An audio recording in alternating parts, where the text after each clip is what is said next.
Good afternoon, Miss Jones, and thank you for meeting with me today. I really appreciate it with your busy schedule, fitting some time in with me. And because of that, I would like to just kind of jump into the purpose of our meeting today, if that's okay with you. So I'm going to share a story of a little man. His name's Fergal. And Fergal, he is in the middle of North Tulsa. He attends Central High School, and his mom is a single mom of five, working two jobs in an area that's considered a food desert, where there's no supermarkets for miles around.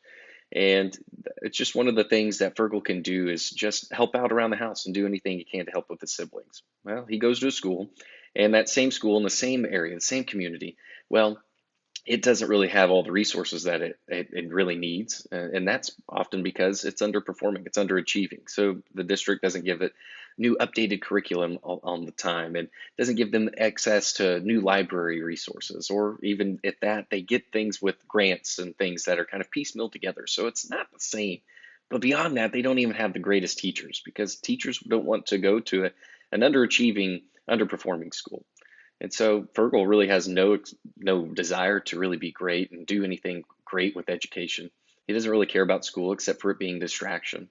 And so now he's a junior and he's kind of gone through the motions the entire time. He walks into third hour English, and this year, instead of just another teacher, another person, he gets Mr. Gilly. Mr. Gilly comes in and he could introduce Shakespeare or some other person that nobody really cares about. Instead, he introduces himself. And he talks about how he grew up in North Tulsa just like them, and that he had a single mom. And he knew exactly what they were going through. And that because of that, he ended up somehow making an impact on Fergal's life.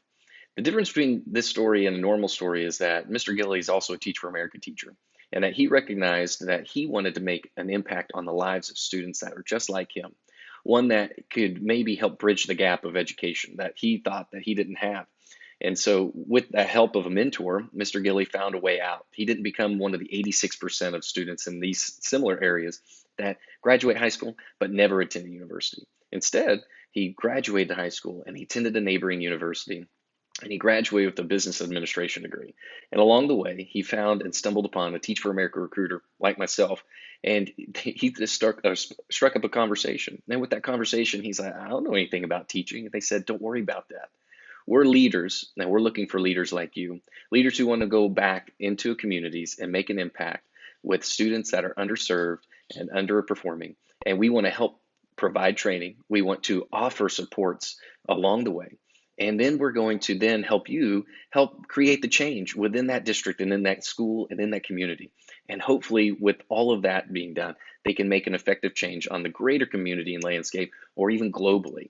Now, Mr. Gilly, he said, oh man, I want to do that. So he got the opportunity to go back to North Tulsa, where he grew up, and went to Central High School and make an impact and help through education provide a support for these students like Fergal. Now, Fergal, he started to get things turned around, and he ended up going and having Mr. Gilly again for his senior year. And he graduated and he went to that same university that Mr. Gilly went to, and because he was really excited and the impact that Mr. Gilly made on his life, then turned him around. And Mr. Fergal, he ended up graduating with a degree in English because he was so happy and excited about it. Well, that same university, he found that same TFA recruiter, and he got to experience the same life-changing moment that Mr. Gilly did.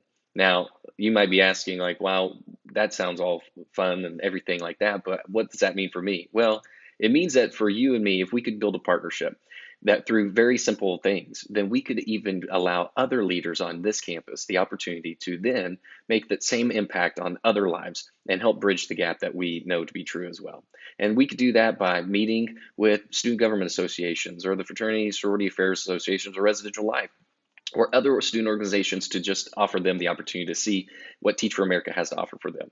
Or even better, even at job fairs, allowing me to come in and just set up and see all these different organizations and businesses and offer that to all the other degree fields and like other colleges, such as engineering or business. It doesn't matter. We're just going to be there to talk with them and meet with them and see if they would be interested in a different career path at the time and maybe give back to the communities as well. And those are just a couple of the ways. And I'd really like to hear your feedback because I think that together this partnership will not only encourage more students to graduate and come to this university, but also give back to the communities and bridge the gap that we know to be true. Thank you.